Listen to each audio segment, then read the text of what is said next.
이번 시간에는 실수에 대해 학습합니다. 오늘의 학습 목표를 확인해 보세요. 네, 여러분 반갑습니다.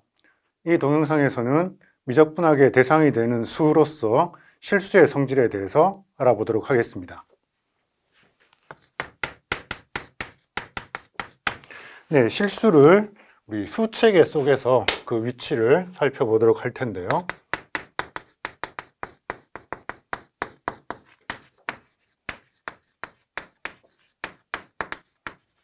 우리가 다양한 수를 알고 있습니다. 수의 개념을 처음 배울 때 우리는 카운팅, 개수 세기부터 시작을 합니다. 개수를 셀 때 필요한 숫자가 1, 2, 3 이런 숫자들이죠. 이 숫자들을 모아서 우리가 자연수라고 부릅니다. 자연수는 영어 대문자 n으로 표현을 하죠. 네, 자연수에는 여러 가지 연산을 할 수가 있는데 그 중에서 자유롭게 할 수 있는 연산이 덧셈과 곱셈이 있습니다. 물론 자연수에서도 뺄셈도 할 수 있고 나눗셈도 할 수 있죠. 나눗셈을 하려면 나머지가 몫이 얼마인지 나머지가 얼마인지 이런 식으로 계산을 하게 됩니다. 그렇지만 기본적으로 덧셈과 곱셈 이 두 가지 연산을 자유롭게 할 수 있습니다. 이 연산들을 조합해서 우리가 방정식을 만들어 볼 수 있는데요. 예를 들어 x 더하기 2는 5라는 방정식을 풀면 그 해로서 x는 3이라는 답을 얻게 되겠죠. 네, 그렇지만 이 방정식을 확장을 해서 이렇게 변형을 해보면 이 방정식의 해는 마이너스 3이라는 자연수에는 없는 음수의 개념을 필요로 하게 됩니다. 그래서 1, 2, 3이라는 자연수에다가 0과 음수, 마이너스 1, 마이너스 2 같은 음수들을 모아서 우리가 수체계를 확장할 필요가 있는데요. 이걸 정수라고 부르죠. 정수는 영어 대문자 G로 표현을 하게 됩니다. 네, 정수에는 이제 덧셈과 곱셈뿐만 아니라 여기에 뺄셈이라는 연산까지 자유롭게 할 수 있게 되겠죠. 네. 이제 방정식을 좀 더 변형을 해보도록 할게요. 2x-3이 0이 되는 이런 x를 찾아라 라는 문제를 풀면 정수에서는 이런 조건을 만족하는 해를 찾을 수가 없습니다. 그래서 우리가 2분의 3이라는 숫자를 표현하기 위해서는 수의 개념을 유리수까지 확장을 해야 됩니다. 네, 유리수는 통 Q로 쓰고 여기 유리수들은 m과 n 두 정수의 비로서 표현되는 숫자들을 유리수라고 부릅니다. 단 여기 분모에 있는 정수 n은 0이 되어서는 안 되겠죠. 자, 유리수까지 되면 이제 덧셈과 곱셈뿐만 아니라 뺄셈에 덧붙여 나눗셈이라는 연산도 자유롭게 할 수가 있습니다. 유리수라는 표현에서 영어로는 레셔널 넘버를 번역을 한 건데 레셔널 넘버의 레이션이 이성이란 뜻입니다. 그래서 레이션에 플러스 AL이 붙어서 이성적인 수라는 뜻으로 번역돼서 이제 유리수라는 표현이 생겼습니다. 그렇지만 사실 조금 잘못된 번역이라고 생각을 해요. 네, 레셔널이라는 건 레이쇼에 NaL이 붙어서 만들어진 형용사라서 사실 레이쇼, 여러분 레이쇼가 무슨 뜻인가요?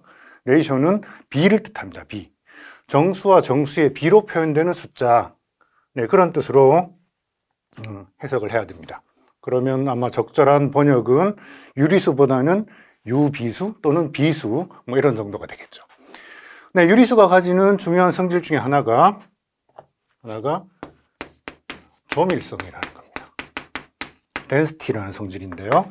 가령 우리가 어떤 직선상의 숫자들을 표현한다고 했을 때 두 숫자가 아무리 가까워도 그 사이는 항상 유리수를 끼워 넣을 수가 있습니다. 네, 그래서 실수축 위에 보면 유리수들이 아주 빽빽하게 이렇게 분포되어 있다는 걸 알 수 있어요. 네, 그렇지만 실제 실수 중에는 유리수로 표현할 수 없는 그런 숫자가 있다는 걸 우리가 알고 있습니다. 그 숫자를 무리수라고 하죠. 무리수. 저 무리수까지 포함해서 우리가 실수로 그 수의 개념을 확장하게 됩니다. 실수는 리얼 넘버, 대문자 R로 표현하게 되는데요. 사실 실수의 엄밀한 정의는 그렇게 간단한 작업은 아닙니다. 데데킨트 컷 같은 개념들을 동원해야 돼서 별로 간단한 작업은 아닌데 그냥 우린 직관적으로 수직선을 생각을 하죠. 수직선에 원점이 있고 이 수직선에 대응되는 모든 숫자 하나하나들을 실수라고 생각을 하도록 하겠습니다. 네, 실수가 필요한 이유는 유리수 방정식으로, 유리수만으로 표현할 수 없는 그런 방정식들이 있다는 걸 알았기 때문입니다. 자, 방정식을 x제곱 마이너스 2가 0이라는 데까지 확장을 해보면 그 해로 우리가 플러스 또는 마이너스 루트 2라는 숫자가 필요하다는 걸 알게 됩니다. 여러분, 루트 2가 유리수로 표현될 수 없다, 무리수다라는 건 아마 고등학교 과정에도 증명을 해봤을 겁니다. 네, 그러면 실수가 유리수에 비해서 가지는 장점이 무엇이냐? 그게 완비성이라는 성질인데요. 완비성이라는 건 무엇이냐? 완비성은 쉽게 말해서 극한을 계산할 수 있다는 뜻입니다. 극한이 존재한다는 뜻입니다. 가령 우리가 파이라는 숫자를 생각해 보죠. 파이는 무리수입니다. 그런데 파이에 점점 가까이 가는 그런 유리수 수열을 만들 수가 있어요. 가령 파이를 몇 자리 써보면 3.14, 1592, 6535, 8979, 어쩌고 저쩌고 이런 숫자가 있습니다. 자, 여기서 보통 우리가 3.14까지 끊어서 파이의 근사값으로 사용을 하게 되겠죠. 그런데 3.14에서 딱 끊으면 얘는 유한소수니까 유리수입니다. 그렇죠? 만약 한 자리 더 끊으면 3.141 또는 3.1415까지 생각을 하면 유한소수 부분은 전부 유리수인데 이렇게 해서 만들어지는 그 수열의 극한으로서의 파이는 더 이상 유리수가 아닙니다. 그렇죠? 그래서 유리수는 이런 의미로 완비성을 가지고 있지 않아요. 어떤 수렴하는 수열의 극한이 유리수 수열의 극한이 유리수 범위를 벗어나 버리게 됩니다. 그런데 실수가 유리수에 대해서 가지고 있는 차별성이 뭐냐? 얘는 완비성이 있어서 이렇게 수렴하는 수열의 극한이 그 실수 범위 안에 항상 존재하다라는 겁니다. 네, 수의 개념은 이후에 복소수로 더 확장을 해야 되지만 우리 미적분학에서는 이 실수를 대상으로 미분 또는 적분이라는 개념을 개발해 가도록 하겠습니다. 네, 다음으로 실수가 가지고 있는 연산의 구조에 대해서 살펴보도록 하겠습니다. 우리가 어떤 수의 집합 S가 있고 여기에 덧셈과 곱셈이라는 연산이 주어져 있을 때 이 연산이 다음 부분에 설명할 몇 가지 조건을 만족하면 이걸 채 또는 필드라고 부릅니다. 네, 채라는 건 어떤 대수적인 연산 구조를 가지고 있느냐면 제가 A자를 거꾸로 썼는데요. 네, A자를 거꾸로 쓴 건 for all 이라는 뜻으로 쓰도록 하겠습니다. 또 E자를 거꾸로 쓰면 there exists 이런 뜻으로 사용을 하도록 하겠습니다. 네, 그래서 집합 S, 수집합 S 안에 있는 임의의 두 원소 XY를 가져왔을 때 덧셈이란 연산 그리고 곱셈이란 연산이 몇 가지 성질들을 가지고 있어야 됩니다. 첫 번째, 교환 법칙. 네, 교환 법칙. 덧셈에 대한 교환 법칙이 뭘까요? x 더하기 y가 y 더하기 x랑 같아야 됩니다. 또 곱셈에 대해서 살펴보면 곱셈에선 x, 보통 곱하기 누리 생략하거나 또는 점을 찍거나 하죠. x 곱하기 y가 y 곱하기 x와 같아야 됩니다. 네, 두 번째, 결합 법칙이 있어야 됩니다. 네, 결합 법칙에서는 세 숫자를 연산을 할 때 x 더하기 y 더하기 z 이걸 x 더하기 y 더하기 z 연산을 할 때 연산하는 순서를 x, y를 먼저 하거나 y와 z를 먼저 하거나 그 결과는 같아야 된다는 겁니다. 곱에 대해서도 x 곱하기 y 곱하기 z, x 곱하기 y 곱하기 z 연산을 x, y를 먼저 곱하거나 y, z를 먼저 곱하거나 그 결과는 항상 동일해야 된다는 겁니다. 때문에 결합법칙이 만족되는 연산에서는 굳이 괄호를 쓸 필요가 없는 거죠. 네, 다음으로 이 두 가지 연산에는 항등원이 존재해야 됩니다. 항등원은 무엇인가요? 항등원은 덧셈에 대해서 임의의 원소 x에다가 어떤 특별한 숫자를 연산을 하면 전혀 변화가 없이 x 그 자체가 얻어져야 됩니다. 덧셈에 대해서는 0이라는 숫자가 그 항등원의 역할을 하죠. 곱셈에 대해서는 x에다가 어떤 특별한 숫자를 연산을 해서 x 자체가 얻어지는 그런 항등원은 숫자 1이 되겠습니다. 또 이 두 가지 연산은 각자 역원이라는 개념을 가지고 있는데요. 임의의 숫자 x에 대해서 어떤 특별한 숫자를 x에 대응되는 어떤 특별한 숫자를 연산해주면 앞서 설명한 항등원이 얻어지는, 또 곱셈에 대해서도 x에 대해서 어떤 특별한 숫자를 곱셈을 해주면 곱셈에 대한 항등원 1이 얻어지는 그런 숫자들이 존재해야 되는 겁니다. 네, 덧셈에 대해서는 x에 대한 요건이 마이너스 x인 걸 알고 있고, 곱셈에 대해서는 x에 대한 요건은 x의 역수 또는 x의 마이너스 1승 이렇게 표현하면 되겠죠. 일단 곱셈에 대한 요건이 존재하지 않는 그런 특별한 숫자가 있습니다. 바로 덧셈에 대한 요건, x가 0인 경우는 곱셈에 대한 요건이 존재하지 않습니다. 네, 이렇게 덧셈이 가지고 있는 네 가지 연산 법칙, 또 곱셈이 가지고 있는 네 가지 연산 법칙, 이 법칙들을 만족해야 되는데 더불어 이 덧셈과 곱셈을 구별 지어주는 중요한 법칙이 하나 더 있습니다. 그게 바로 교환법, 분배 법칙이죠.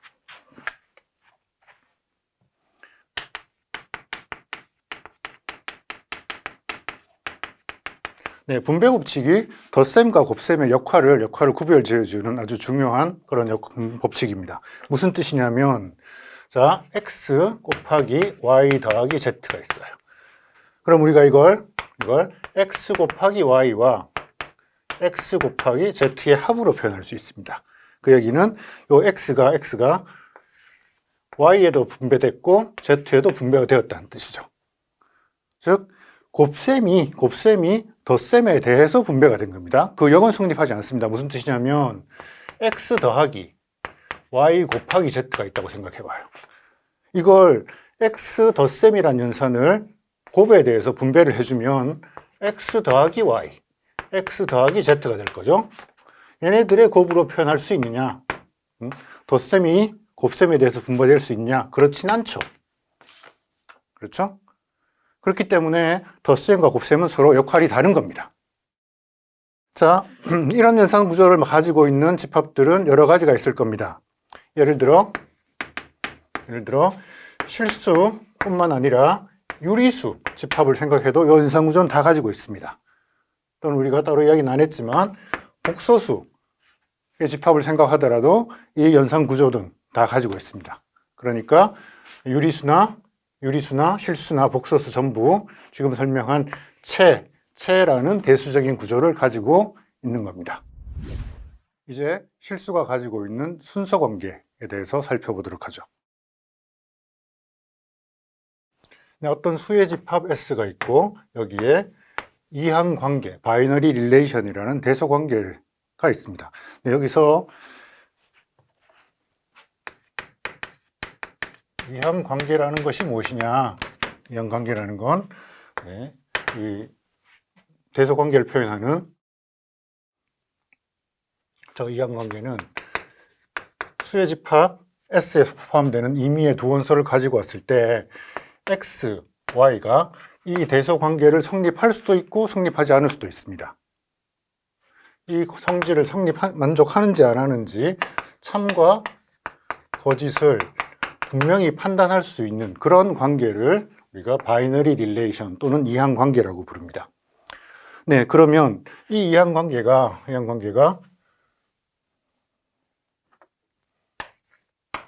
순서 또는 오더 라는 것이 무엇인지 살펴보도록 하죠.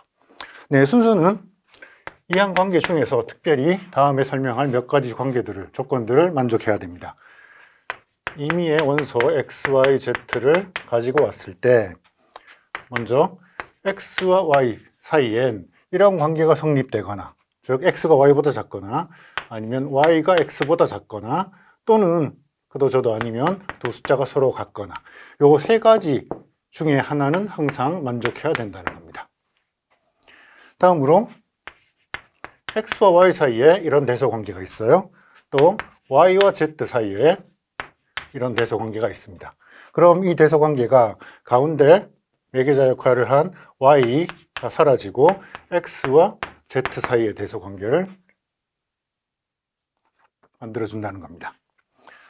네, 또 대소 관계 x, y가 있을 때 여기에 이 부등식의 양변에 동일한 숫자 z를 더해도 그 대소 관계는 그대로 유지되어야 합니다.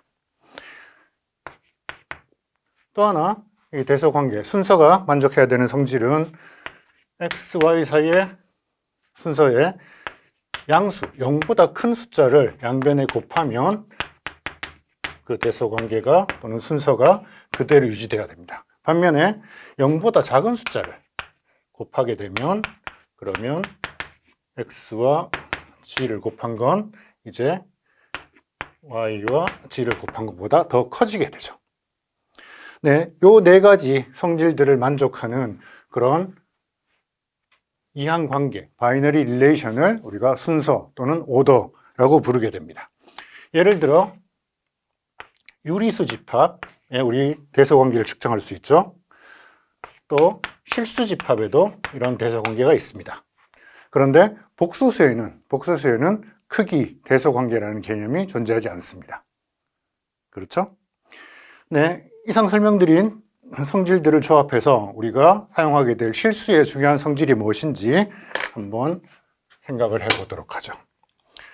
그래서 우리가 미적분학에서 다루게 된 수로서 실수의 성질은 첫 번째, 체라는 대수 구조를 가지고 있습니다.